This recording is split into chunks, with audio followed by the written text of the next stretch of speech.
Hello दोस्तों। आज फिर मैं एक नए वीडियो के साथ आ गया हूँ आर्मी भर्ती 99। आज हम जीके के 15 प्रश्न करेंगे जो 30 जून 2025 को आर्मी के एग्ज़ाम में फर्स्ट शिफ्ट में पूछे गए थे। जो जीके के हैं 15 क्वेश्चन उनको हम पढ़ेंगे। तो चलिए इसी के साथ स्टार्ट करते हैं। तो ये army exam 30 June first shift के जीके के प्रश्न होंगे। तो चलिए पहले प्रश्न की ओर चलते हैं।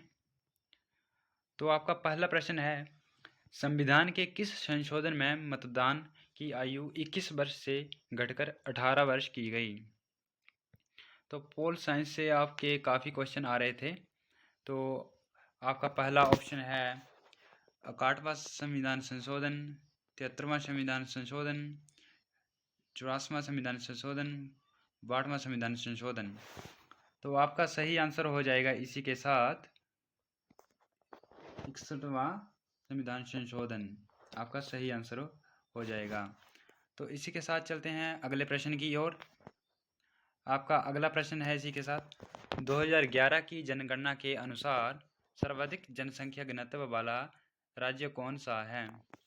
आपके ऑप्शन है उत्तर प्रदेश, बिहार, अरुणाचल प्रदेश, केरल। तो सर्वाधिक जनसंख्या वाला अगर आपको राज्य पूछे तो आपका उत्तर प्रदेश हो जाएगा, और सर्वाधिक जनसंख्या घनत्व पूछे तो आपका आंसर हो जाएगा बिहार। बिहार में सर्वाधिक जनसंख्या घनत्व है 2011 की जनगणना के अनुसार। चलिए अगले प्रश्न की ओर चलते हैं। आपका अगला प्रश्न है इसी के साथ, 2025 के अनुसार बिहार राज्य के मुख्यमंत्री कौन हैं? देखिए, मुख्यमंत्री और राज्यपाल हर बार आर्मी के एग्ज़ाम में घूमते फिरते रहते हैं। तो आपका पहला ऑप्शन है नितिन गडकरी, नायब सिंह सैनी, पुष्कर सिंह धामी, नीतीश कुमार।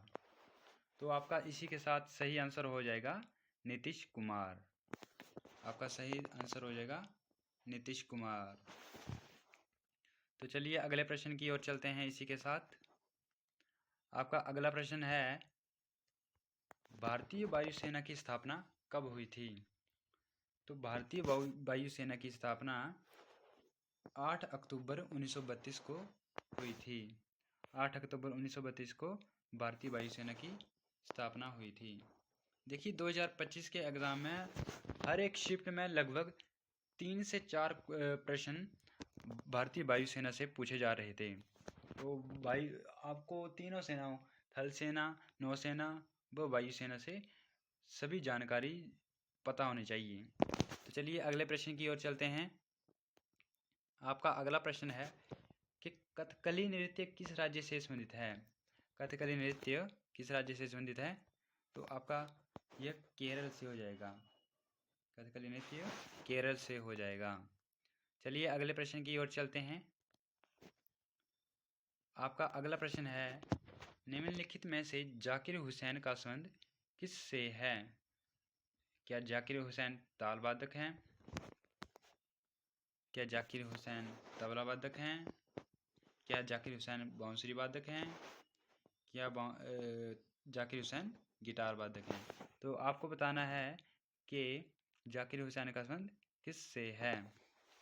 तो जाकिर हुसैन एक तबला वादक थे जिनकी हाल ही में मृत्यु हो गई है। तो चलिए अगले प्रश्न की ओर चलते हैं। एटीएम का पूरा नाम क्या है? देखिए, फुल फॉर्म को भी आपको ध्यान में रखना पड़ेगा। हालांकि ये क्वेश्चन थोड़े कम ही आते हैं, पर आपको ध्यान रखना पड़ेगा फुल फॉर्म में भी। तो एटीएम का पूरा नाम क्या है?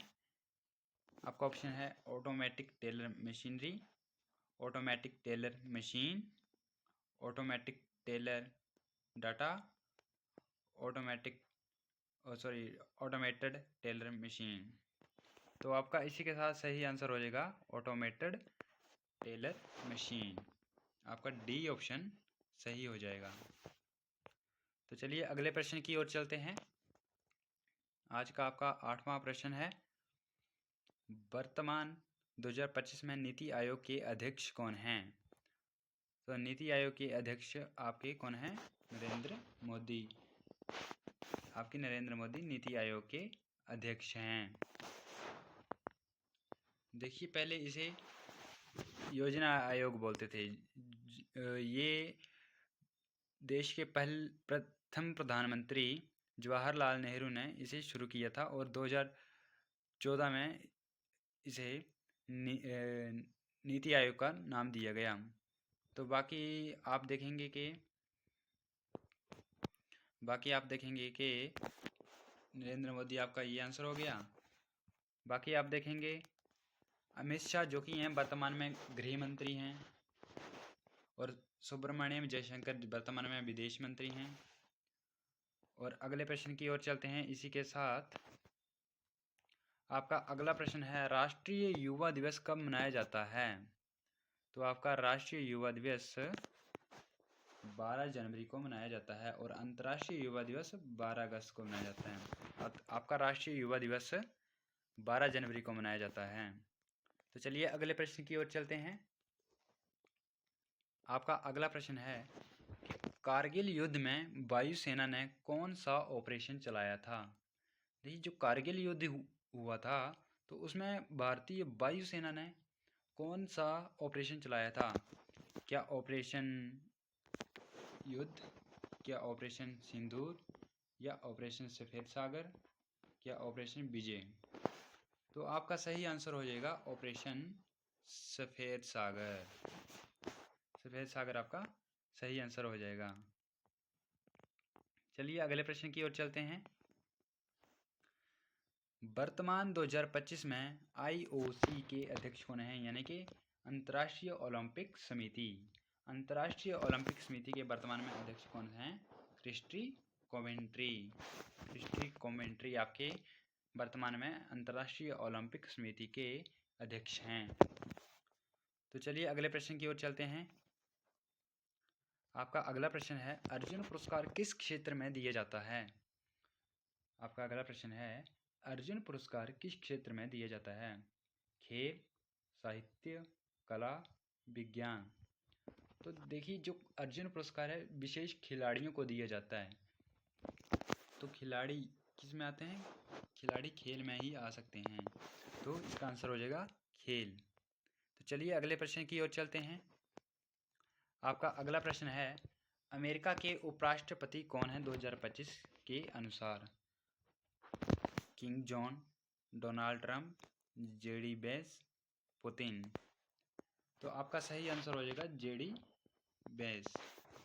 और डोनाल्ड ट्रंप आपके अमेरिका के राष्ट्रपति हैं।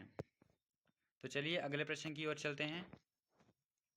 आपका अगला प्रश्न है, भारत छोड़ो आंदोलन कब शुरू हुआ है? भारत छोड़ो आंदोलन कब शुरू हुआ था? तो भारत छोड़ो आंदोलन 1942 में शुरू हुआ था। 1942 में भारत छोड़ो आंदोलन शुरू हुआ था। 1942। तो चलिए अगले प्रश्न की ओर चलते हैं। आज का आपका आखिरी प्रश्न है, आप इसे कमेंट बॉक्स में बताएं प्रश्न संख्या के साथ। ये आपका आखिरी प्रश्न है। तो चलिए अगले प्रश्न की ओर इस प्रश्न की व्याख्या करते हैं। आरबीआई के वर्तमान में गवर्नर कौन हैं? तो आरबीआई के वर्तमान में गवर्नर कौन है? आपका ऑप्शन है संजय मूर्ति, संजय खन्ना, संजय मल्होत्रा, शक्तिकांत दास। तो आपको ये HW प्रश्न है, आपने कमेंट बॉक्स में बताना है और बताइएगा कि क्लास कैसी लगी। ऐसे ही मज़ेदार क्वेश्चन मैं आपके सामने लेकर आता रहूँगा। और ये जो 2024 और 25 में आर्मी में पूछे गए हैं वही प्रश्न है सेम। तो अभी मैं आपको साइंस की भी एक क्लास लेकर आऊँगा। तो फिलहाल बने रहिए आर्मी भर्ती 99 के साथ। जय हिंद, जय भारत, धन्यवाद।